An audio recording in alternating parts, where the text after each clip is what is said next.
Hello aspirants, welcome to India for IAS. ಕನ್ನಡದಲ್ಲಿ current affairs ಅನ್ನ ಪ್ರಸ್ತುತಿಪಡಿಸುವ ಸರಣಿಗೆ ನಿಮ್ಮೆಲ್ಲರಿಗೂ ಸ್ವಾಗತ. ನಾನು ಶಿವಲಿಂಗಯ್ಯ. ಸೊ ನಾವು ಇವತ್ತು ಡಿಸ್ಕಸ್ ಮಾಡ್ತಿರುವಂಥ ಟಾಪಿಕ್ ಬಂದು ಇಂಟರ್ನ್ಯಾಷನಲ್ ಡೇ ಫಾರ್ ಬಯೋಡೈವರ್ಸಿಟಿ 2025 ಅಥವಾ ಅಂತಾರಾಷ್ಟ್ರೀಯ ಜೈವಿಕ ವೈವಿಧ್ಯತಾ ದಿನ ಅಂತ ನಾವೇನು ಕರ್ಕೋತೀವಿ. ಇದಕ್ಕೆ ಸಂಬಂಧಪಟ್ಟ ಹಾಗೆ ತಗೋಣ. ಸೊ ಮೊದಲಿಗೆ ಕಾಂಟೆಕ್ಸ್ಟ್ ಅನ್ನ ನೋಡೋದಾದ್ರೆ, ಇತ್ತೀಚೆಗೆ ಅಂದ್ರೆ ಲೈಕ್ 2025ನೇ ಸಾಲಿನಲ್ಲಿ ಮೇ 22ರನ್ನ ನಾವು international day for biodiversity day ಅಥವಾ ನಾವು ಅಂತಾರಾಷ್ಟ್ರೀಯ ಜೈವಿಕ ವೈವಿಧ್ಯದ ದಿನ ಅಂತ ಆಚರಿಸ್ಕೊಳ್ಳಲಾಗುತ್ತೆ.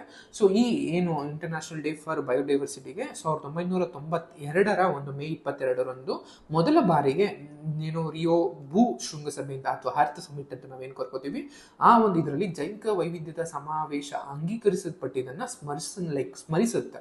ಸೊ ಆ ಮೂಲಕ ಆ ಒಂದು ಜೈವಿಕ ವೈವಿಧ್ಯತಾ ಸಮಾವೇಶವನ್ನ ಅಂಗೀಕರಿಸಲ್ಪಟ್ಟ ದಿನದ ಒಂದು ನೆನಪಿನಲ್ಲಿ ನಾವು ಈ ಒಂದು ಇಂಟರ್ನ್ಯಾಷನಲ್ ಡೇ ಫಾರ್ ಬಯೋಡೈವರ್ಸಿಟಿಯನ್ನ ನಾವು ಆಚರಣೆ ಮಾಡಲಾಗುತ್ತೆ. ಅಂಡ್ 2025ನೇ ಸಾಲಿನ ಈ ಇಂಟರ್ನ್ಯಾಷನಲ್ ಡೇ ಫಾರ್ ಬಯೋಡೈವರ್ಸಿಟಿಯ ಒಂದು ಥೀಮ್ ಏನು ಅಂತ ನೋಡ್ತಾ ಬಂದಾಗ, ಪ್ರಕೃತಿಯೊಂದಿಗೆ ಸಾಮರಸ್ಯ ಮತ್ತು ಸುಸ್ಥಿರ ಅಭಿವೃದ್ಧಿ ಅಂತ ನಾವು ಕರ್ಕೋತೀವಿ. Harmony with nature and sustainable development ಅನ್ನುವಂತಹ ಒಂದು ಧ್ಯೇಯ ವಾಕ್ಯವನ್ನ 2025ನೇ ಸಾಲಿನ international day for biodiversity. So ಇನ್ನು ನಿಮ್ಗೆ ಇಮೇಜ್ ಅನ್ನ ನೋಡ್ತಾ ಬಂದಾಗ ಈ ವರ್ಷದ ಒಂದು ಈ ಇಮೇಜ್ ಈ ರೀತಿ ಆಗಿರುತ್ತೆ. ಇಂಟರ್ನ್ಯಾಷನಲ್ ಡೇ ಫಾರ್ ಬಯೋಡೈವರ್ಸಿಟಿ 2025 ಮತ್ತು ಅದರ ಒಂದು ಧ್ಯೇಯ ವಾಕ್ಯವನ್ನ ನೋಡ್ತಾ ಬಂದಾಗ harmony with nature and sustainable development ಅಂತ ಕರ್ಕೋತೀವಿ.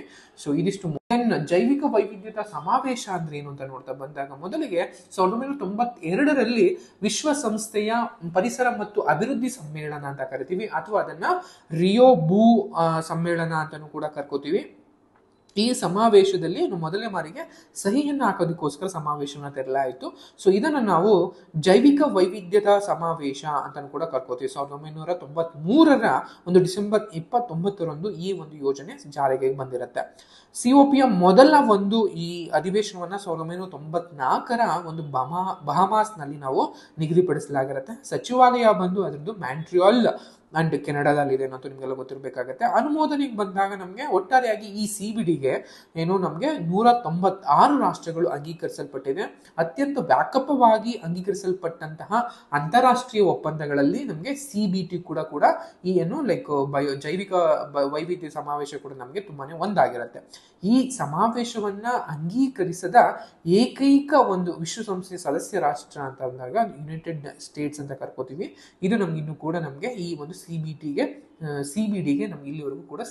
ಅಂಡ್ ಇದರ ಒಂದು ಮುಖ್ಯ 3 ಉದ್ದೇಶಗಳು ಅಂತ ಬಂದಾಗ, ಜೈವಿಕ ವೈವಿಧ್ಯತೆಯ ಏನು ಬಯೋಡೈವರ್ಸಿಟಿ ನಾವೇನು ಕರಿತೀವಿ, ಈ ಬಯೋಡೈವರ್ಸಿಟಿಯನ್ನ ಕನ್ಸರ್ವ್ ಮಾಡುವಂತಹ ಸಂರಕ್ಷಿಸುವಂತಹ, ಅದರ ಜೊತೆಗೆ ಜೈವಿಕ ವೈವಿಧ್ಯತೆ ಘಟಕಗಳ ಒಂದು ಸುಸ್ಥಿರ ಬಳಕೆಯನ್ನ ಮಾಡಿಕೊಳ್ಳುವ, ಸಸ್ಟೈನಬಲ್ ಯೂಸ್ ಅನ್ನ ಮಾಡಿಕೊಳ್ಳುವಂತಹ, ಅಂಡ್ ಅದ್ರ ಜೊತೆಗೆ ಆನುವಂಶಿಕ ಸಂಪನ್ಮೂಲಗಳ ಬಳಕೆಯಿಂದ ಪಡೆಯುವ ಪ್ರಯೋಜನಗಳನ್ನ ನ್ಯಾಯಯುತವಾಗಿ ಮತ್ತು ಸಮಾನವಾಗಿ ಹಂಚಿಕೆ ಮಾಡಿಕೊಳ್ಳುವಂತಹ ಕೆಲಸ ಅಥವಾ ಉದ್ದೇಶವನ್ನ ಈ CBD ಹೊಂದಿದೆ ಅನ್ನುವಂಥದ್ದು ನಿಮಗೆಲ್ಲ ಗೊತ್ತಿರಬೇಕಾಗತ್ತೆ. ಅಥವಾ ಜೈವಿಕ ವೈವಿಧ್ಯತೆಯ ಸಮಾವೇಶ ಅದು ನಮಗೆ ಹೊಂದಿರಬೇಕಾಗತ್ತೆ. ಅಂಡ್ CBD ಬಗ್ಗೆ ಗೊತ್ತಿರಬೇಕಾದ್ರೆ ಅಥವಾ ಏನು ಜೀವ ವೈವಿಧ್ಯತೆ ಸಮಾವೇಶಕ್ಕೆ ತಿಳ್ಕೊಂಡಿರೋ ಹಾಗೆ ಎಲ್ಲರೂ ಕೂಡ ಕುನ್ಮಿಂಗ್ ಮಾಂಟ್ರಿಯಲ್ ಜಾಗತಿಕ ಜೀವ ವೈವಿಧ್ಯ ಚೌಕಟ್ಟು ಅಥವಾ ಫ್ರೇಮ್ ವರ್ಕ್ ಅಂತಾನು ಕೂಡ ಕರ್ಕೋತೀವಿ. ಅದು ಕೂಡ ನಿಮಗೆ ಒಂದಿಷ್ಟು ಇನ್ಫಾರ್ಮೇಶನ್ ಗೊತ್ತಿರಬೇಕಾಗತ್ತೆ. ಇದೊಂದು ನಿಮಗೆ 2022ನೇ ಸಾಲಿನಲ್ಲಿರುವಂತಹ ಒಂದು ಫ್ರೇಮ್ ವರ್ಕ್ ಆಗಿರುತ್ತೆ. ಇದನ್ನ ಜಾಗತಿಕ ಮಟ್ಟದಲ್ಲಿನ ಒಂದು ಜೀವ ವೈವಿಧ್ಯವನ್ನ ಏನು ಬಿಕ್ಕಟ್ಟಿದೆ, ಏನು ಅದನ್ನ ಸಮಸ್ಯೆಗಳಿದೆ, ಅದನ್ನ ಪರಿಹರಿಸುವಂತಹ ಗುರಿಯನ್ನ ಹೊಂದಿದೆ. ಅದ್ರ ಜೊತೆಗೆ ಈ ಒಂದು ಚೌಕಟ್ಟು 2030ರ ವೇಳೆಗೆ ಪೂರೈಸಬೇಕಾದಂತಹ 23 ಗುರಿಗಳನ್ನ ನಮಗೆ ಕಟ್ಟಿಕೊಡುತ್ತೆ ಅನ್ನುವಂಥದ್ದು ಆಗತ್ತೆ. ಅಂಡ್ ಬಯೋಡೈವರ್ಸಿಟಿ ಡೇಗಳು ಬಂದಾಗ ಅಥವಾ ಜೈವಿಕ ವೈವಿಧ್ಯತೆಗೆ ಬಂದಾಗ ಭಾರತದ ಒಂದು ಪಾತ್ರ ಏನು ಅಂತ ಬಂದಾಗ, ಅಥವಾ ರೋಲ್ ಆಫ್ ಇಂಡಿಯಾದ ಏನು ಅಂತ ಬಂದಾಗ, ಭಾರತವು 329 ಮಿಲಿಯನ್ ಹೆಕ್ಟೇರ್ ಪ್ರದೇಶಗಳನ್ನು ಒಳಗೊಂಡಿರುವಂತಹ ವಿಶ್ವದ 17 ಮೆಗಾ ವೈವಿಧ್ಯ ದೇಶಗಳಲ್ಲಿ ಒಂದು ಅನ್ನುವಂಥದ್ದನ್ನ ಗಮನಿಸಬೇಕಾಗತ್ತೆ. ಹಾಗೇನೆ ತುಂಬಾನೇ ಅತಿ ದೊಡ್ಡ ದೇಶವಾಗಿರೋದ್ರಿಂದ ಕೂಡ ನಮಗೆ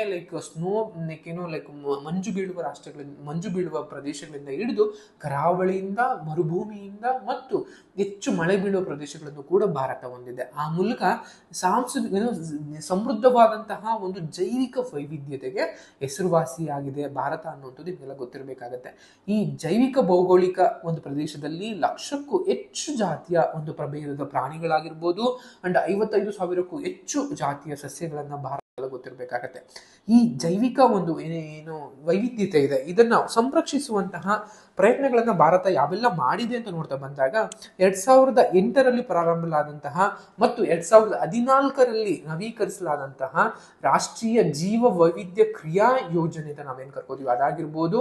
ಅದ್ರ ಜೊತೆಗೆ ಜೈವಿಕ ವೈವಿಧ್ಯತಾ ಸಮಾವೇಶ ಅಂತ ಕರ್ಕೋತೀವಿ. ಇದನ್ನು ಕೂಡ ನಮಗೆ ಭಾರತ ಒಂದು ಪ್ರಾಥಮಿಕವಾದಂತಹ ಟೆಕ್ನಿಕ್ ಆಗಿದೆ, ತಂತ್ರ ಆಗಿದೆ ಅಂತ ನಿಮಗೆಲ್ಲ ಗೊತ್ತಿರಬೇಕಾಗತ್ತೆ. ಅಂದ್ರೆ ಜೀವ ವೈವಿಧ್ಯತೆ ಒಂದು ಸಂರಕ್ಷಿಸುವಂಥದ್ದು, ಸಂಪನ್ಮೂಲಗಳ ಸುಸ್ಥಿರ ಬಳಕೆಯನ್ನು ಉತ್ತೇಜಿಸುವಂಥದ್ದು ಅಂಡ್ ಆನುವಂಶಿಕ ಸಂಪನ್ಮೂಲಗಳಿಗೆ ಸಮಾನವಾದಂತಹ ಒಂದು ಪ್ರವೇಶವನ್ನು ಖಚಿತಪಡಿಸಿಕೊಳ್ಳುವಂತಹ ಒಂದು ಇದು ಸಮಗ್ರ ಯೋಜನೆ ಅಂತಾನೆ ನಾವು ಕರಿತಾ ಬರ್ತೀವಿ. ಇದ್ರ ಜೊತೆಗೆ ಜೈವಿಕ ವೈವಿಧ್ಯತಾ ಕಾಯ್ದೆ 2002ರಲ್ಲಿ ತಂದಂತಹ ಈ ಕಾಯ್ದೆ ಅಡಿನಲ್ಲಿ ರಾಷ್ಟ್ರೀಯ ಜೀವ ವೈವಿಧ್ಯ ಪ್ರಾಧಿಕಾರ ಮತ್ತು ರಾಜ್ಯಗಳ ಮಟ್ಟದಲ್ಲಿ ರಾಜ್ಯ ಜೀವ ವೈವಿಧ್ಯ ಮಂಡಳಿಗಳನ್ನು ಸ್ಥಾಪನೆ ಮಾಡಲಾಗಿದೆ. ಅಂಡ್ ಇವುಗಳು ಮುಖ್ಯವಾಗಿ ನಮಗೆ ವಾಣಿಜ್ಯ ಮತ್ತು ಸಂಶೋಧನಾ ಉದ್ದೇಶಕ್ಕಾಗಿ ಜೈವಿಕ ಸಂಪನ್ಮೂಲಗಳನ್ನ ಮತ್ತು ಸಂಬಂಧಿತವಾದಂತಹ ಸಾಂಪ್ರದಾಯಿಕ ಜ್ಞಾನಕ್ಕೆ ಪ್ರವೇಶವನ್ನ ನಿಯಂತ್ರಿಸುತ್ತೆ ಅನ್ನುವಂಥದ್ದು ನಿಮಗೆಲ್ಲ ಗೊತ್ತಿರಬೇಕಾಗತ್ತೆ.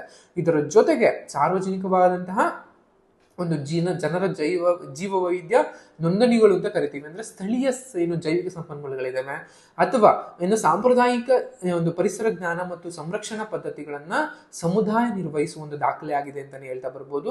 ಅಂಡ್ 2025ರ ವೇಳೆಗೆ ಭಾರತವು 1.35 ಮಿಲಿಯನ್ ಹೆಕ್ಟೇರ್ಗಳಷ್ಟು ಹೆಚ್ಚು ಪ್ರದೇಶ ಒಳಗೊಂಡಿರುವಂತಹ 89 ರಾಮ್ಸಾರ್ ಸೈಟ್ಗಳನ್ನ ಗೊತ್ತುಪಡಿಸಲಾಗಿದೆ. ಅಂಡ್ ಅದ್ರ ಜೊತೆಗೆ ಜೀವ ವೈವಿಧ್ಯತಾ ಕಾಯ್ದೆ 2002ರ ಅಡಿನಲ್ಲಿ 49ಕ್ಕೂ ಹೆಚ್ಚು ಜೀವ ವೈವಿಧ್ಯತಾ ಪಾರಂಪರ್ಯ ತಾಣಗಳನ್ನ ಸೂಚಿಸಲಾಗಿದೆ.